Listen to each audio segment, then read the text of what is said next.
Okay, it is 6 o'clock, so we'll get started. Thank you everyone for joining us today. My name is Carrie Valdivieso. I will be your host of today, MRA's Third Thursday.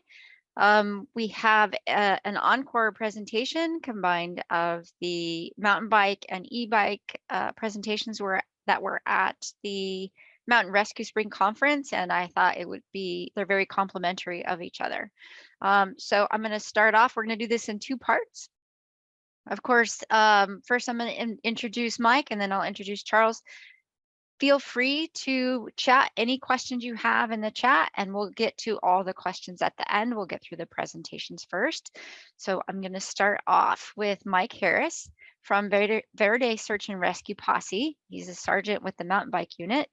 Mike is proficient in tracking, wilderness survival, mountain biking, and four-wheel drive. He's been mountain biking since 2003, having retired from a stressful business development job in California. Mike joined Friends of the Forest and became one of the initial members with the IMBA-sponsored bike patrol unit that spun off from the Friends of the Forest Trail Patrol Group. As secretary of Valley Verde Cyclist Coalition, he wrote several grants for that program, as well as the Bike Patrol's disposable supplies to cover the Bike Patrol's disposable supplies and equipment. He's a member of Yavapai County's Verde Search and Rescue Posse, and he joined the team by responding to a call for volunteers to become a part of the proposed mountain bike unit. With that all covered, I'll kick it over to you, Mike. Thank you.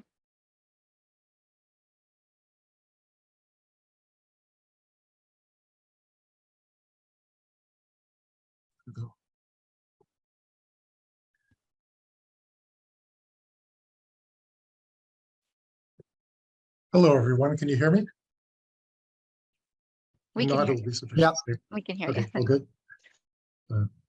Make a few things disappear here. My name is Mike Harris, and the reason I wrote this presentation was I received more than one inquiry about how we set up our bike unit, and basically a lot of people were interested in doing that and really didn't have the resources.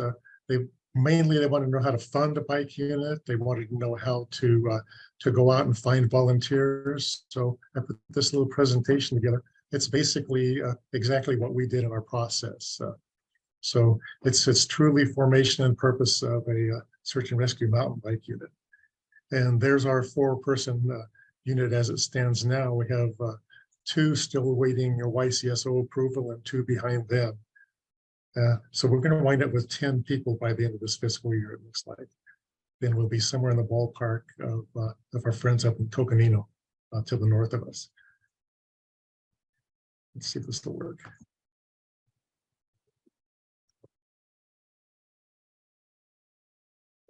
There we go. Okay, so a lot of people wonder, why do you even need a bike unit?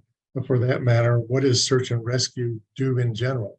And that was the first real question. So that all is based on what a subject is. So I had to define a subject to people first. And the subject in our particular area is typically a solo day hiker, someone that's just unprepared to handle the exposure and the resultant dehydration, because we run pretty warm here and we also run pretty cool here, or someone that's unfamiliar with the location. And then if the people are well prepared, then sometimes the unnameable happens. They'll be the victim of an injury or an accidental occurrence of some kind, or they'll just plain get lost because there's so many social trails in our particular area. And that's what basically a subject is typically one of the 5 of those particular selections. So the things that mountain bike units can do to facilitate search and rescue. We can rapidly locate lost subjects.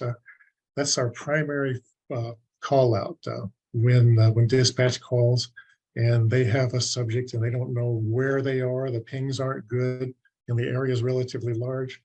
Basically, the bike units can determine where the person is not much quicker and reduce the area of the searches. So we can clear large areas And so many social trails are popping up now that biking is becoming more popular. So even the hikers will take off on a biking trail that may or may not be on their trail forks or whatever else they have or utilizing for finding out where they are and where they're supposed to be going. We can also carry a lot of things. We're having a lot more activity now that we have a fairly large heavy rescue unit. The necessity to carry things and to get the equipment and other materials to at least a common site, and may more often than not to the base of a mountain or something. We can carry almost twice as much material. I have a 25-pound pack for my hiking pack, and I have a 40-pound pack for my biking, just because I'll carry ropes and other materials and additional supplies for the subjects. We can also get there faster. We can provide the initial response, first aid, and once we get the person stabilized, we always have them at least one method, maybe two or three, to reply and call in for assistance with reliable coordinates, so we can really focus the resultant search that occurs. And in our particular area, because the temperatures extremes are so surprising at some point in time, a person will go out at 70 degrees and say, okay, I'm just going to take a bottle of water, I'm going to go have fun. Something happens, they have to stay overnight. Now it's 28 degrees. Because of the temperature extremes, if we're going to have a successful outcome, we have to find people in 72 hours or less. So it's just another recap. There's a couple of us here. This was on a call out that we wound up at a site where right just beyond that sign there, it becomes wilderness, and we actually had to hike in, but we only had to hike in about a quarter mile.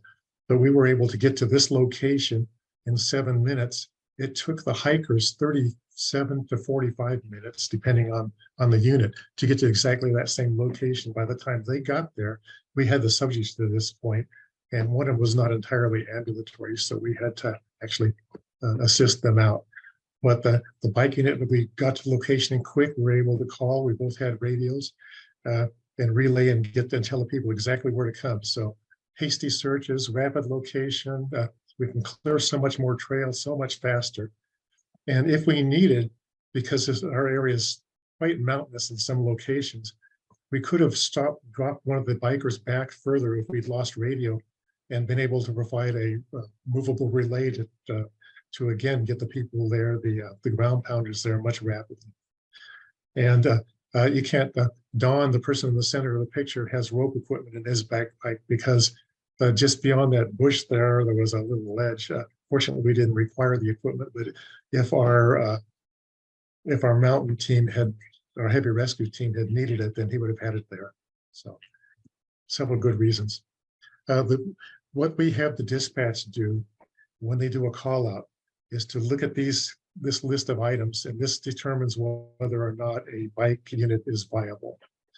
So if time is a serious element, if we already know the person's been out there for 8 hours and they're out of food, out of water, and basically out of luck is what they're feeling, then we'll get the call. If there's huge areas, we've had to sweep 6 and 7 mile squares and been able to clear that. In fact, the most recent one was over in the Prescott area. We cleared a fairly large area in about 40 minutes that easily would have taken the greater part of a day for the ground pounders. It was basically another situation where we were trying to find out where people were not, and we were successful in clearing that area and focusing the search elsewhere. When we don't really get an accurate ping, and we don't have any idea where the person actually is, or if we're getting a clearly false ping, because the short conversation we have with somebody says, well, I'm in a big field, and the ping is up on the side of a hill, that's when we'll dispatch the bike team, and we'll basically clear all of the trails starting from the person's vehicle and fanning out in the direction of where the ping was.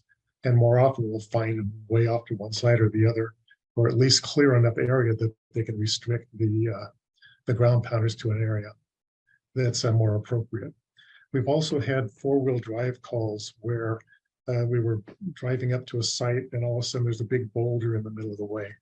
And we know we've only got to go another half a mile or so. We'll drop the bikes on the ground and get in there in a matter of minutes, rather than 30 to 40 minutes it would take to hike that far.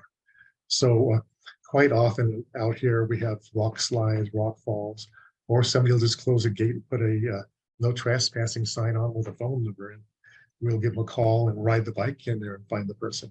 So we clearly can cover so much more ground.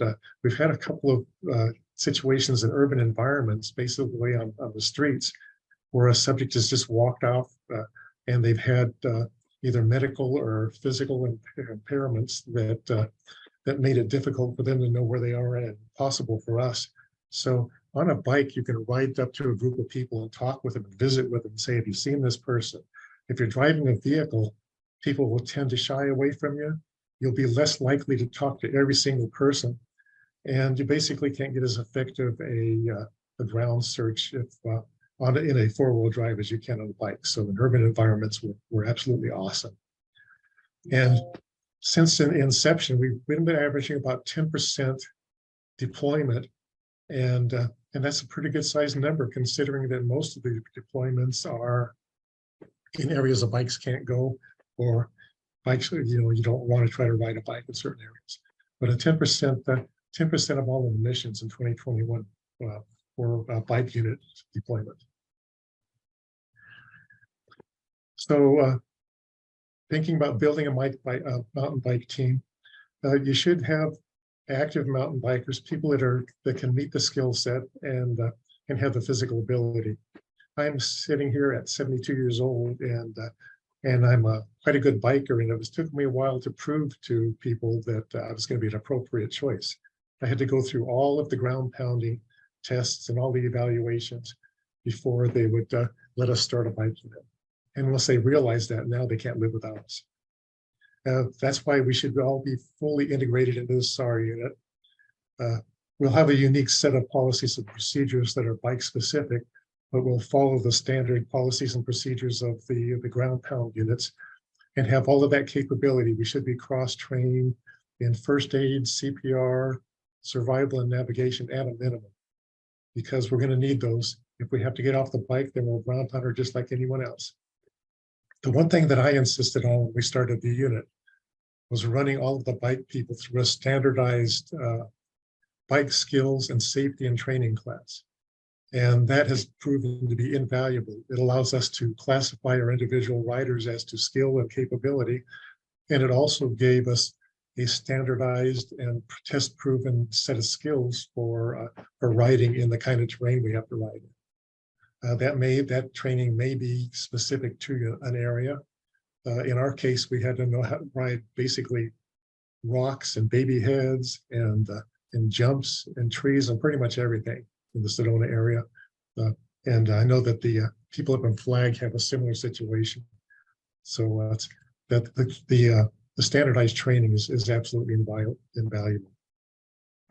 And in the policies and procedures, we require people to operate the bicycle in a safe manner and consistent with all the rules and regulations in place, all of the forest rule regulations, basically stay out of the wilderness and yield to basically everybody else on the trail, the hikers, the equestrians, runners. And of course, that policy and procedure document is basically how we define the lines that we have to stay within. So one of the things that we do when we're routinely, when we go out and we're bike training, we always get questions like, what are you guys doing? And we're interested, what can we do? So we created a flyer that basically tells all about Verdi Search and Rescue and the mountain bike specifically. So that trifold is, we carry about half a dozen of those in our backpacks. And so far we've got 5 inquiries that have been positive, and we actually got 5 new members coming into the wing as a result of just that handout. So if you're recruiting, this is one of the things you want to make, and take it up to your local bike shops, distribute it there. That's where you're going to find most of the interested people. Excuse me. So I've been looking at the e-bike situation, and that's why I'm eager to be part of this presentation. One of my friends works search and rescue in Marin County, we were having a discussion the other day about their bike unit and how effective it's been over the last couple of years. And what they've been able to do is actually start to replace expensive and high maintenance vehicles that aren't as effective, like the little utility vehicles, UTVs. They find that a group of bikers can do the call and response technique and locate people quicker. They have more visibility of the areas around them. They don't have the noise and other distractions that the UTVs have. So at the time I was talking with him, which was the end of 21 and beginning of 22, they were starting to scale down on the UTVs and replace them with e-bikes. And of course, an e-bike would just benefit anything that we can do. Can be done faster. We can carry more materials with us and arrive at the site in a lot better shape, because you're not anaerobic if you're riding an e-bike. That makes a big difference.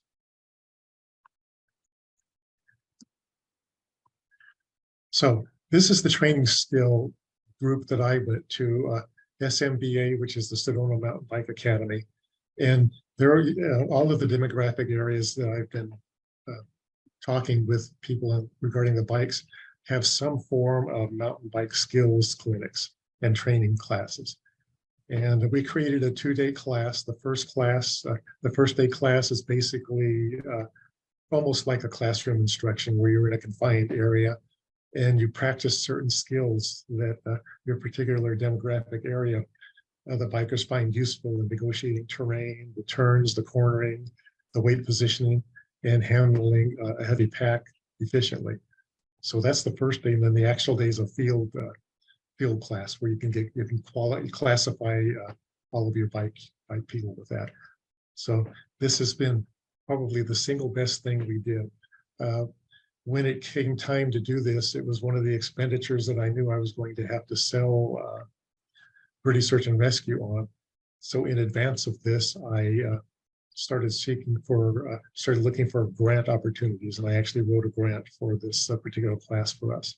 So it was basically free for the attendees and wound up being free for British Search and Rescue as a result. So talking about funding, all units incur expenses. Most of the expenses that British Search and Rescue members incur, we usually shoulder the burden ourselves. British Search and Rescue will pay for training and certification. They'll also pay for bike unit specific clothing and things of that nature, because they do the same thing for the ground punters and everybody else. But just like the 4x units, we have to maintain our own bikes, our own vehicles, and pay for the parts and the process of the maintenance costs of that. I'm considering looking at the grant process to offset some of that. Once we get e-bikes, if I find it's a little more expensive, then I'll definitely do that. So there's going to be costs associated. That's usually a negative when you try to sell this to your membership, to your organization. But if you have a grant, if you have some ideas on grants and things, that makes a difference. The bike unit training for 5 people will end up being about $1,000 each. And then our bike jerseys, we got 2 each, and they were about $60 per unit. So I wrote grants to cover both of those.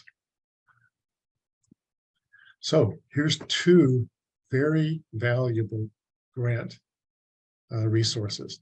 They're both under the Arizona State Parks and Trails grant system. And if you go to AZ State Parks and Trails, you'll see opportunities and grant funding opportunities. These are the 2 that are the best fit for bike units and for search and rescue in general. The Safety and Environmental Engineering grant is a reimbursement grant, which means you have to spend the money and then make a reimbursement request, and they will pay quarterly on the expenses you incur. Their grants start at 0 and go up to $10,000. And that's the 2 grants that I've used so far. The American Heritage, if you're going to buy something bigger, if you plan on buying some e-bikes, then it doesn't take long to get to 20 or 30K on that. And they have a history of supporting law enforcement, and they're still going to have to look at this as an education grant, because basically it's their categorizations are kind of wide, And anything that we do is under safety and education. So don't apply under the law enforcement section. There's a whole different set of rules for that. And it's a much more complicated grant. So there's two good opportunities. Just bear in mind that they are reimbursement grants. The money comes quick. We just got our final reimbursement for this quarter, and it was only 2 weeks after applying for it. So you get the money back quick, but you have to initially invest. And there's typically a small match, which if they ask for a match, always apply for that with volunteer hours, and then there's no cost out of your pocket cost for the match. And here's some ideas of local grants. ACF, I think they're pretty much everywhere. We had two opportunities because we could apply to Yavapai County and to Sedona, and we've applied to both of those for anything from 10 to 20K. Typically, we have been buying drones with that. We have been buying disposable supplies and equipment. And that's not a reimbursement grant. The nice thing is they basically just give you the money to spend, and you spend it, and just keep them posted with your, not a reimbursement request, but basically a status report. So that's basically it. That's kind of how you make a bike unit and how you fund the bike unit. Questions and comments, always welcome. There's my contact information. If you have a question about grants or anything like that, or want help with that, then I'm happy to answer the questions, and I can walk you through. I can provide you with copies of our policies and procedures, and I can also provide you with copies of the grants as well. So thanks for listening, folks. Thank you very much, Mike. Lots of good info in there. Next up, we have Charles Jolinas. He's been a member of the Santa Barbara County Search and Rescue Team since 2009. He's previously served as the team's quartermaster, 6 years on the board of directors, and his current roles beyond rescue member include mission manager, swiftwater instructor, and OHV instructor. With that being said, take it away, Charles.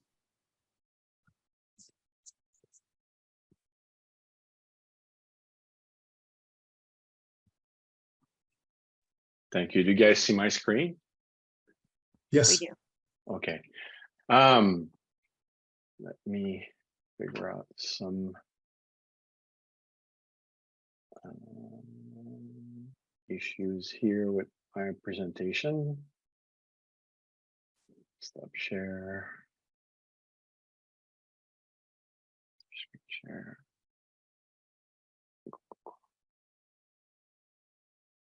Share.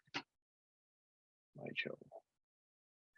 All right. Well, thank you very much, Mike. This was a really great presentation. I definitely learned a lot from what you've been telling us. On my side, I think I'd like to walk you guys through more of what was our experience developing an e-bike team, where we started, what was our challenge, and how we got to a point where today we feel this is one of our very best resources that we're trying to use more and more on our regular call outs. First of all, we've been talking about e-bikes or bike team for quite some time right now. I would say probably around 10 years, if not more. But every time that we talk about this resource, trying to develop this resource, we're having a lot of questions from a leadership point of view, right? So basically, how is it any different from a dirt bikes that we used to have on a team? How are we going to deploy this resource? How do I know what they can and cannot really do? And what's the cost of that, right? So before we want to invest into spending the time, we really want to know, like, you know, we're going to be successful with something. We want to know how we're going to utilize it. As far as why we didn't really spend much energy on that in the last 10 years up until maybe 2 years from now, it's just because we didn't really have a push or a very deep interest into pursuing answering those questions.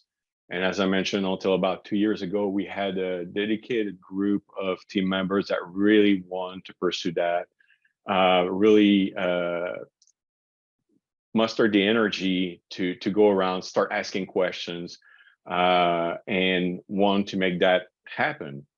Some of the first step that they've taken is they've started contacting other teams that do have bicycle program like Marin County, and start getting more and more into what do we need to start developing such a program. The other thing is on our team, we do use SAR topo. We have a lot of team members that like to go hike on a regular basis, almost weekly. And what they do is they come back, and once they come back from a trail ride or a trail hike, they will provide back to our mapping group information about the trail conditions for our mapping group to go back on our maps and update our trail maps with current condition, hazards, and with this tool, what our bike interested group start doing is not only they start going with their own bike on those trails, but every time somebody goes on a trail, they start trying to provide feedback as to could this trail be used for a bike team, for example? What are the hazards, or what would be the level of experience a bike rider would need to go on this trail? And through all those hours of training, experimenting, and exploring, we start building a better picture as to where can we start using those resources. How far can they go? What do they need to carry with them? And basically come back to our leadership team and provide them with a better picture as to how to start using that. So for example, this is one of our sectional map that just identify our trails that we can cover, and out there, an incident commander, once we get a call for a rescue or a search, we could quickly have this tool available to us that tells us, yes, I could put a bike team on this trail, or if I'm going to put a bike team on this trail, it's probably for containment or just ruling out certain areas. We also start realizing that a bike team can cover a lot of ground really fast and help us basically with a hasty search. Same thing with rescue, which I'll talk in a little bit. So every time our team goes out with their bicycles and train, they do an exploratory ride. They fill in some report at the end, which will be fed back to our mapping committee to update our maps.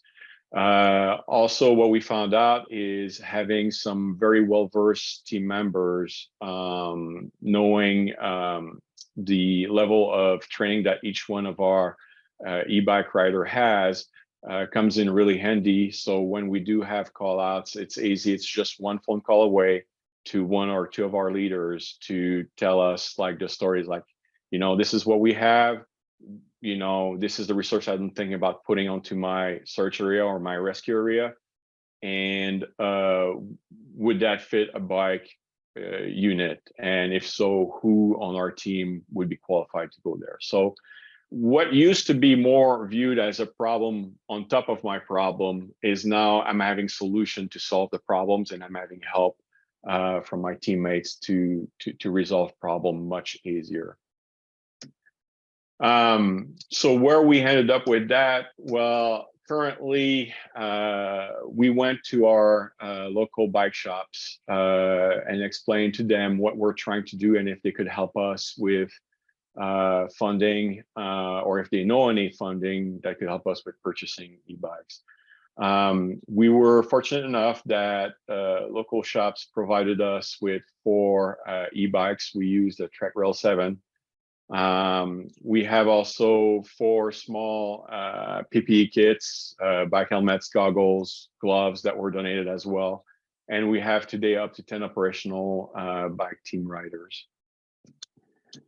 Not to go into any detail, we have a pretty wide county like many of you guys. A lot of our trails are on steep terrain, but also on pretty flat ground.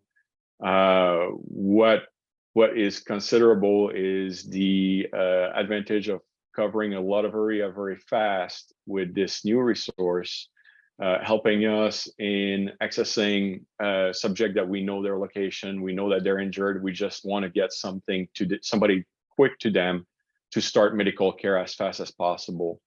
while the ground units on foot comes in with heavier equipment. So that's a little bit of a difference that we have from Mike's unit, which is in our case, we're more traveling light because our mission is more like we want them to access the subject when we know where they're at very fast, provide medical care while advanced care is coming in.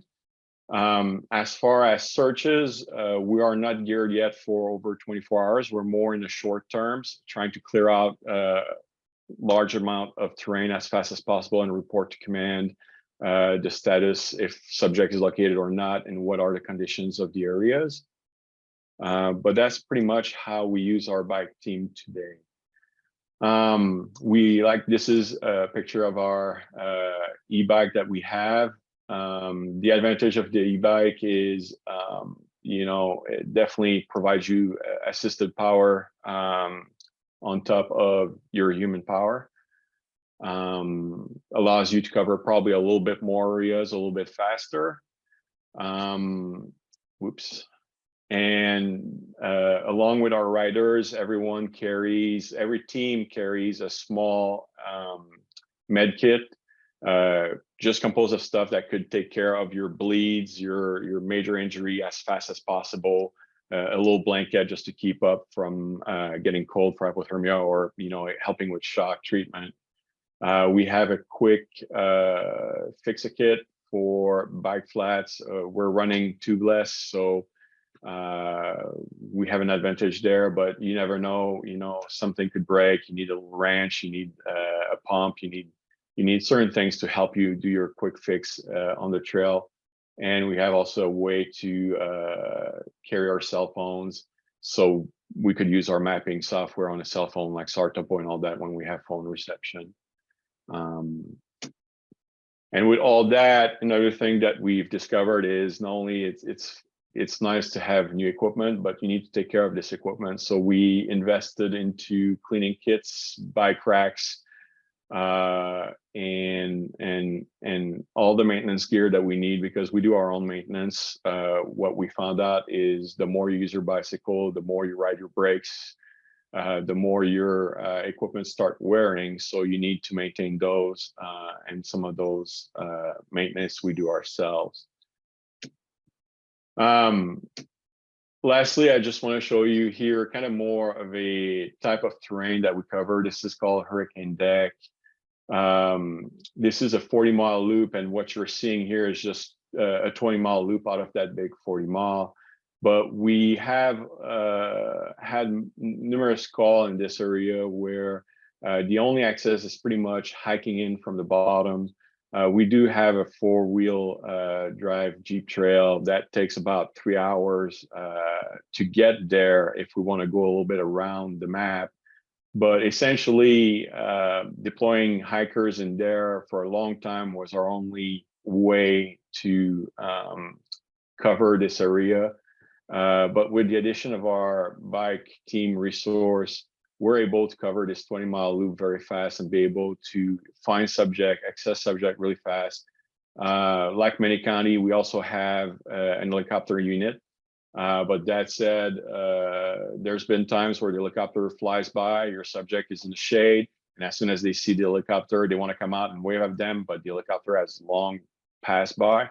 So for us to be able to cover these areas as fast as possible is really a huge benefit.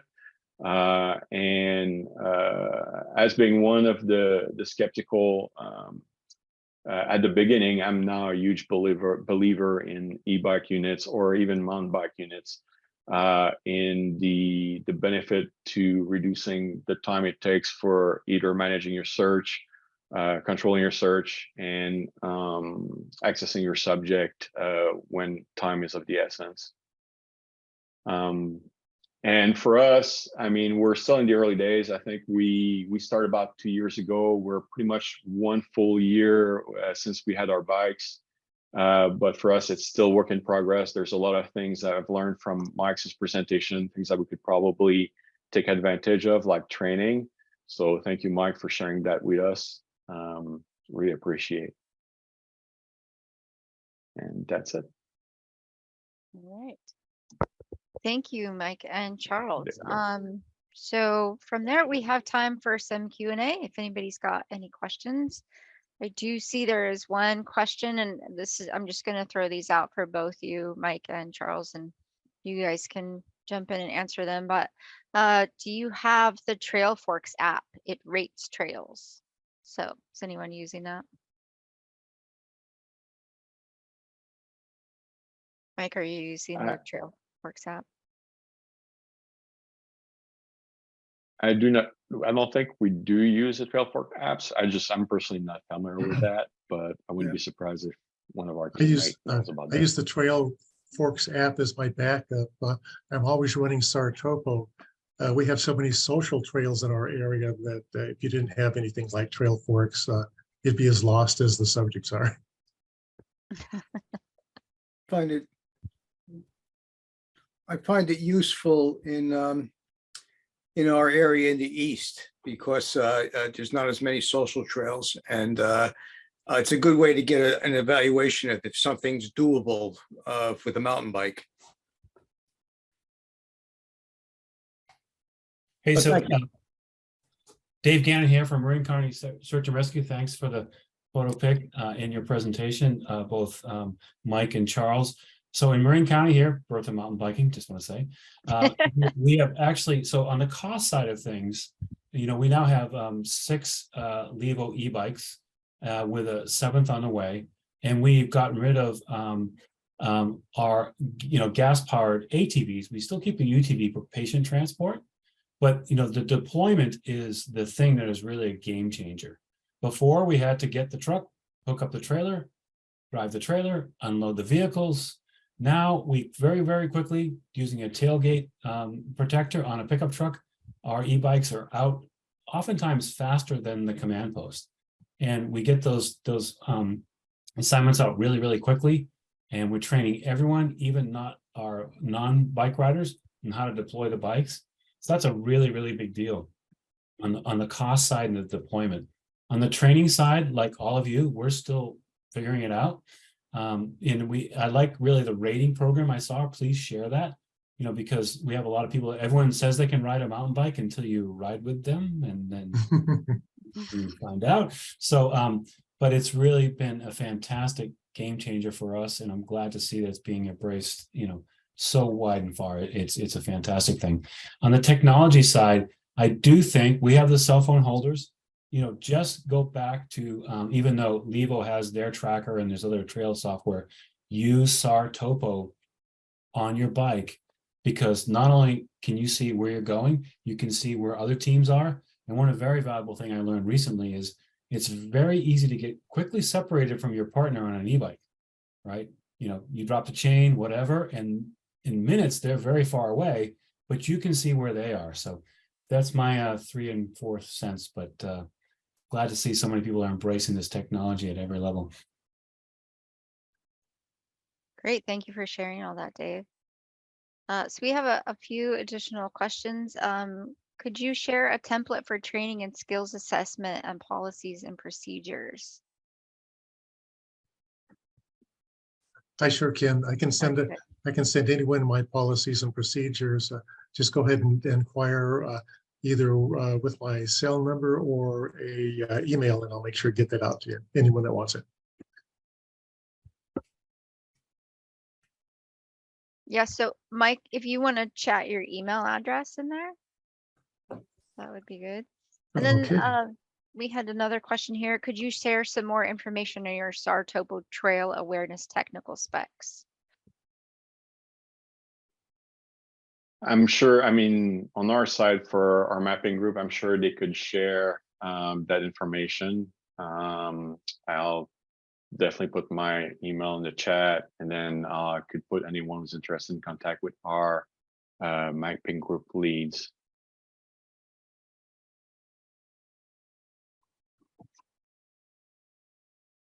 Great.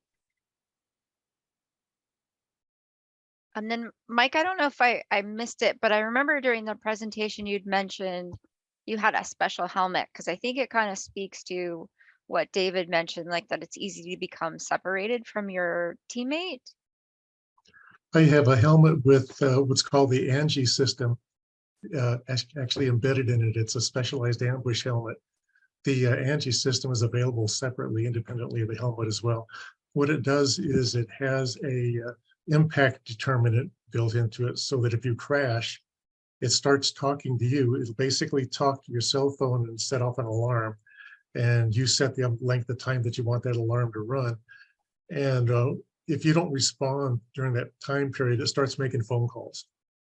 And you can put the phone numbers in there that you want. Normally I have my captain or the other person that's with me in case I get separated, but normally we don't get separated.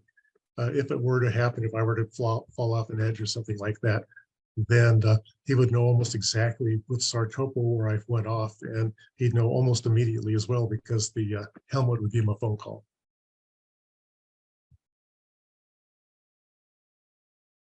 Cool. Thank you. Let's see. So there's a comment. I was actually rather surprised that you said you carried a heavier pack. I assumed it would be lighter with the gear on the bike frame. That's true. I do have, I've got duplicates for everything. I live under the policy that if you've got one, you've got none. If you've got two, you've got one. So I duplicate some of the safety elements. I've got a spare tube. I have a small 2-ounce bottle of Stan's. I have everything it takes to change the tire. I have a spoke removal tool, because if you break a spoke, quite often that spoke can become an issue and tie up your drivetrain, and a few other things like that. I carry both of those in both my pack and the other pack. But normally what I plan on doing when I go on when dispatch calls us is I'll look at the environment and I'll see where we're going. And if I see a ropes team being deployed, I'll throw my nylon rope in there. And that's another 18 pounds, but it's 200 feet, a lifesaver for a ropes team if they need it. And I'll always carry the, what do you call those things? The temporary splints. I forgot what they're named, but I carry one of each size of those as well, because I've actually had to use one of those on a hiker that cracked his wrist open. On a SAM splint. Yeah, SAM splint, correct. If I could hang on to that, we actually go lighter. We actually tell our riders that are searching to go a little bit lighter. But when a subject, we have a find and we need gear, we will drop our packs and we'll start transporting gears. We have a titanium split litter. We also use a single litter wheel, and those things can easily be put on the backpack of a rider and get that critical equipment deep in fast. And that's been huge for us. Normally it's, ground pounders, bringing that gear up. Now we can put that on an e-bike rider and get it in there really quick. Like I said earlier, you might end up dropping the bike, halfway in, but you made it halfway much, much faster. So, you just got to adapt to the situation. Great info. All right. If we don't have any other questions, it looks like we are done for the evening. So again, thank you to our presenters, and special thank you to Dave for jumping in here as well. That was very helpful. And thank you all for your time this evening. Have a good night.